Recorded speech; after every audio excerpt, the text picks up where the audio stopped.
Boa tarde, a gente está aqui no escritório de advocacia René Carvalho. Estou aqui com o ilustre Dr. Gustavo, que vai passar um pouquinho dos seus conhecimentos para a gente sobre advocacia pro bono. Primeiramente, gostaria de agradecer ao doutor por ter aceito o nosso convite e gostaria que você se apresentasse para a gente, por favor. Eu que agradeço, Renato, o convite e de participar desse seu trabalho da faculdade. Para mim é uma honra poder contribuir com o seu trabalho. Eu sou Gustavo Avelar Carvalho, sou advogado, exerço a minha profissão há 20 anos já. Eu sou especialista em Direito do Trabalho, Direito Previdenciário e, como faço parte do trabalho, também faço advocacia pro bono. Então, assim, eu estou à disposição de contribuir com o que você precisar. Que bom. Então, vamos começar as nossas perguntas. Eu separei algumas perguntas aqui para você. O que é advocacia pro bono? Olha, a advocacia pro bono é a gente advogar para as pessoas físicas ou as pessoas jurídicas filantrópicas que necessitarem da advocacia e elas não podem contribuir com os nossos honorários. Muitas das vezes nós seguimos a tabela da OAB para a gente fazer a cobrança de honorários, mas tem muitas pessoas que elas não têm condição de fazer o pagamento, seja em processo judicial ou seja mesmo através de atendimento. E a gente faz essa advocacia pro bono, atendendo as pessoas, dando as orientações que as pessoas precisam, ou até ajuizando a ação, dependendo da situação. Entendi. E quem que pode ser beneficiado por ela? Na maioria das vezes, as pessoas carentes ou as instituições filantrópicas, elas que são as mais beneficiadas. Por quê? Porque nós, como advogados, nós devemos garantir a justiça, o acesso à justiça a todos. O Poder Judiciário, ele pode garantir o acesso da pessoa lá sem pagamento de custas processuais. Mas nós, como instrumento de justiça, nós temos que garantir para as pessoas esse acesso. E aí nós servimos como um instrumento para que essas pessoas atinjam os direitos delas. Entendi. E você percebe que há um reconhecimento adequado para os advogados que prestam esse tipo de serviço? Não há um reconhecimento adequado, infelizmente. A categoria, a própria OAB, às vezes, ela não reconhece quem presta esse tipo de serviço, principalmente com relação às orientações. Há uma insistência com relação à cobrança de honorários para consulta. Mas, na minha opinião, Renata, a gente tem que dividir o que é consulta e o que é um atendimento. Uma consulta, você vai dar uma orientação para a pessoa fazer uma atitude, um negócio jurídico. Aí sim eu acho que tem que ser cobrado, porque é o seu conhecimento que você está colocando à disposição da pessoa. Mas às vezes, muitas das vezes, ou até na maioria das vezes, a pessoa quer somente uma palavra de conforto. Nós, como instrumentos do direito, nós temos essa obrigação de dar essa palavra de conforto. Às vezes a pessoa ela só quer falar e nós advogados ouvimos. Nós somos uns solucionadores de problemas ou um mitigador de risco. E às vezes a pessoa ela vem aqui no nosso escritório somente para a gente ouvi-la, somente para ela desabafá-la. Então, a gente vai cobrar um atendimento somente para a pessoa expor um problema dela para a gente. Às vezes uma palavra já pode resolver o problema dela e evita até uma ação na justiça. Que bacana. E em quais áreas que você já atuou na advocacia pro bono? Você poderia compartilhar conosco algum caso marcante? Sim, eu já fiz interdição, eu já fiz ação de alimentos, eu já fiz ação de execução de alimentos, eu já fiz ação de divórcio, eu já fiz ação de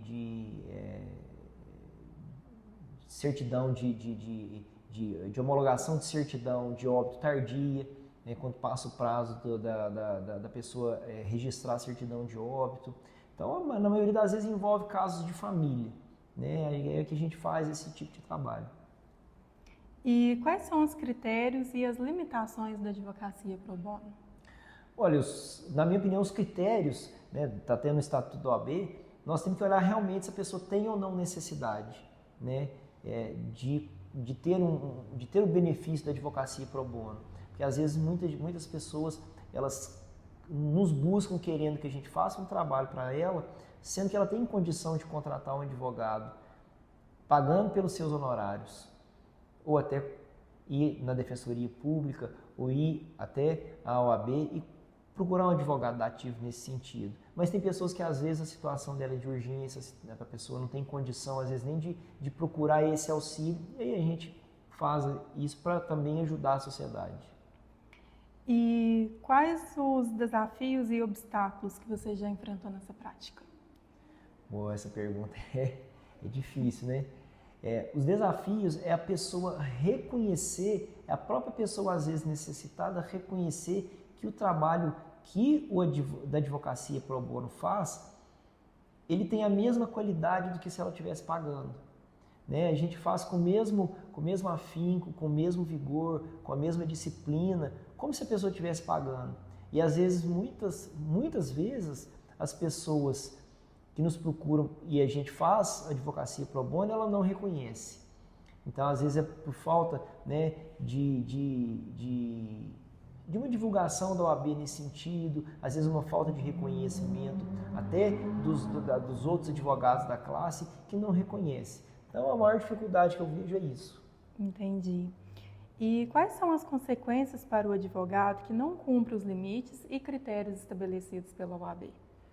Bom, acho que a consequência principalmente pode ser a pessoa responder por um processo no Conselho de Ética da OAB, né? Porque a pessoa vai estar fazendo um trabalho pro bono, sendo que aquela pessoa que te procura ela tem uma condição de fazer o pagamento de honorários, ela, né, a gente fazer uma forma de pagamento, um jeito especial para a pessoa fazer o pagamento dos honorários, e às vezes a pessoa tem condição e tem muito advogado que às vezes acaba fazendo esse trabalho de graça, né, dando as orientações de graças, e isso acaba prejudicando a própria classe da advocacia. Entendi. E qual que é a diferença entre o advogado dativo e a advocacia pro bono? Boa pergunta. O advogado pro bono, ele faz gratuitamente, né, ele não cobra para fazer o trabalho.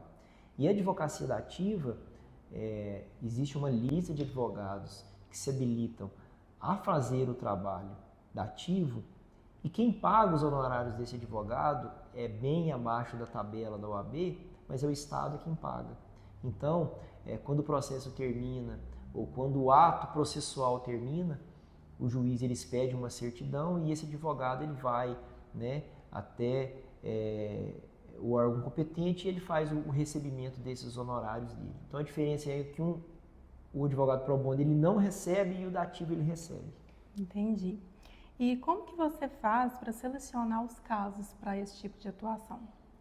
Aí tem que ser cada caso a caso, né? A pessoa chega, a gente vê a situação momentânea que a pessoa está passando, as condições financeiras, se a pessoa tem patrimônio, se a instituição realmente é uma instituição filantrópica, se realmente ela necessita daquele nosso trabalho para obter a justiça que ela quer, para obter o direito que ela quer, se ela está passando por uma situação de urgência, de necessidade.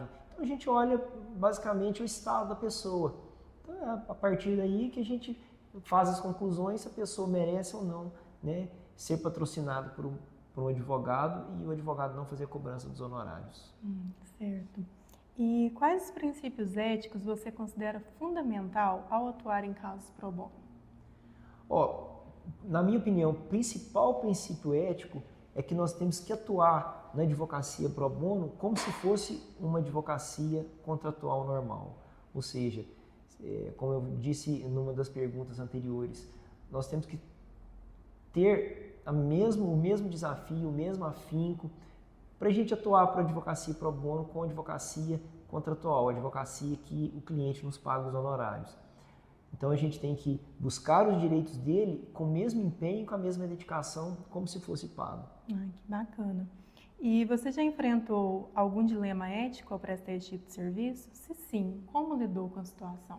Não, ainda bem que eu nunca enfrentei um problema ético com relação a isso. Ai, que bom. Eu nunca enfrentei. Eu acho que não vou enfrentar também não, porque a gente analisa sempre com bastante critério, né? Que as pessoas que merecem ter um advogado pro bono e aquelas que não merecem.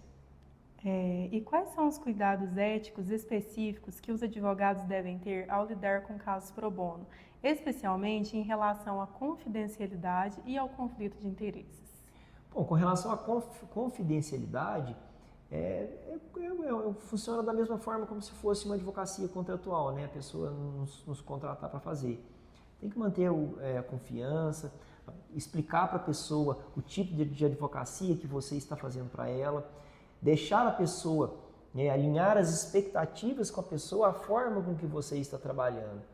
Porque processos nós sabemos que são demorados, nós sabemos que nós dependemos de outras pessoas para resolver o processo, não é só a gente, nós dependemos do promotor de justiça, nós dependemos do juiz, nós dependemos da secretaria do fórum. Então, muitas vezes as pessoas acham que, por ser pro bono, o advogado ele não tem o mesmo empenho. Então, a gente tem que mostrar para essa pessoa, alinhar a expectativa que o empenho será o mesmo, mas que o processo às vezes demora e que pelo fato de ser pro bono, não quer dizer que o processo está demorando por esse motivo, que o processo vai demorar. Então a gente fala que é o alinhamento de expectativa, falar com o cliente a realidade do processo, quanto tempo vai demorar, se tem expectativa de ganho ou não. Então alinhar a expectativa com o cliente, com a pessoa que precisa da advocacia pro bono, para ela também não se frustrar. Certo. Em sua percepção, qual é a visão geral da classe dos advogados em relação à prática da advocacia pro bono? Para te ser sincero, a maioria dos advogados reprovam. Né? A maioria dos advogados reprovam. Muitos dos meus colegas também fazem advocacia pro bono, mas a maioria repudia. Né? Infelizmente, a gente sabe, né, que tem muitas pessoas que têm necessidade, né, que precisam de uma advocacia pro bono, principalmente muitas instituições filantrópicas que precisam também da advocacia pro bono e que as instituições filantrópicas às vezes não têm acesso à advocacia da ativa, às vezes não têm acesso à defensoria pública. Então, a gente mostrar para os nossos colegas de profissão que às vezes não concordam com a atitude de quem faz advocacia pro bono, de que existe um lado positivo. A advocacia pro bono tem, de fato, ampliado o acesso da sociedade à justiça? Ou ainda são necessárias outras medidas para que a população como um todo possa reivindicar seus direitos perante o judiciário? Tem que ampliar. O acesso tem que ser ampliado. Porque, como eu te disse, como nem todos os advogados fazem advocacia pro bono, né, hoje a defensoria pública ela já é muito fortalecida, mas precisa ser mais ampliado, na minha opinião, a defensoria pública. Né? Então, por exemplo, na nossa comarca aqui em Bom Sucesso, nós não temos uma defensoria pública. Nós temos advogados da ativos, mas nós não temos uma defensoria pública. Se tivesse a defensoria pública, o acesso seria melhor.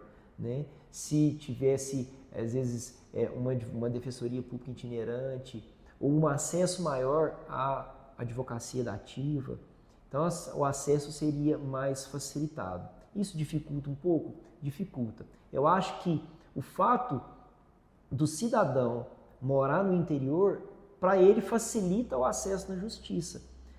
Porque o escritório de advocacia é mais próximo, o fórum é mais próximo do que uma cidade maior. Numa cidade maior, o acesso de uma pessoa que necessita até um escritório de advocacia, eu acho que é um pouco mais complexo do que numa cidade do interior.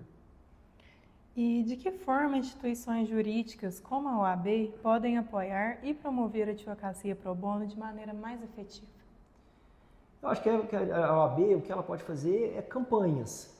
As campanhas externas, não, eu acho que ela tem que fazer campanhas internas, né, na própria instituição, na própria classe da advocacia, para demonstrar a importância, para a gente ver que é importante fazer. Principalmente, como eu te disse, com relação às instituições filantrópicas. Né? Eu já fiz parte de diretoria de algumas instituições filantrópicas e eu sei a dificuldade que é dessas instituições de constituir um advogado. Né? Os recursos são sempre muito restritos, o dinheiro é sempre muito contado e é muito difícil deles conseguirem fazer a contratação de um advogado. Então, além de fazer uma advocacia pro bono para as pessoas físicas, olhar também com outros olhos para as pessoas jurídicas, que também filantrópicas no caso, que são também muitas das partes que precisam. Entendo. E agora, para a gente finalizar, como que você enxerga o futuro da advocacia pro bono no nosso país? Olha, eu gostaria de te responder essa pergunta que eu enxergaria de uma forma otimista, mas eu vou falar para você que eu enxergo de uma forma pessimista, né? Eu acho que as pessoas, elas estão, os advogados e as pessoas, né, eu não vou só incluir os advogados, elas estão cada vez menos sensíveis ao problema do outro. Então, quanto menos sensíveis a gente está ao problema do outro, situação que a pessoa enfrenta, menos a gente pensa na advocacia pro bono, né? A advocacia pro bono a gente pensa às vezes, como eu te disse no início da nossa conversa aqui, Renata, a gente pensa que é só processo judicial, mas a conversa que você tem com a pessoa às vezes soluciona o problema, né? Antes da gente pensar no processo judicial, existe um problema social envolvido. Então, se você conversa com a pessoa sem cobrar o valor da consulta, você já está fazendo uma advocacia pro bono. E às vezes a advocacia não vê com bons olhos, ela acha que a pessoa sentou na sua frente, ela já tem que pagar. E eu não vejo dessa forma, né? Muitos dos colegas meus de profissão, eles podem discordar da minha opinião, e eu respeito, mas eu acho que primeiro a gente tem que ouvir o que a pessoa tem a nos dizer. Às vezes a pessoa, como eu te disse, ela só quer desabafar, ela só quer uma orientação que você dá para ela, às vezes pode resolver todo o problema dela. Problema financeiro? Não. Às vezes um problema de relacionamento, problema de relacionamento entre pai e filho, problema de relacionamento entre filho e pai, entre irmãos. Então, às vezes uma orientação que você dá resolve muita coisa. Então, assim, embora eu veja com pessimismo, nós temos um caminho muito grande, muito longo ainda para ser percorrido. Quem sabe um dia, né, a própria classe, a própria OAB, vê a advocacia pro bono, principalmente nessa área do atendimento do cliente, né? A gente não precisa nem ir tão longe com relação ao processo. A área do atendimento do cliente, a gente vê dessa forma. Entendi. Foi muito bacana a nossa conversa, foi muito produtiva para mim, na minha carreira profissional que está se iniciando. Tenho certeza que também vai ser muito produtiva para os meus colegas que vão estar assistindo esse vídeo. E gostaria de te agradecer novamente, né? E já finalizar a nossa entrevista por aqui. Eu que agradeço, Renata. Né, eu estou à disposição para qualquer esclarecimento que tiver com relação a isso. Espero que seja um trabalho produtivo para você, para os seus colegas lá de faculdade. E qualquer coisa que precisar, nós estamos à disposição.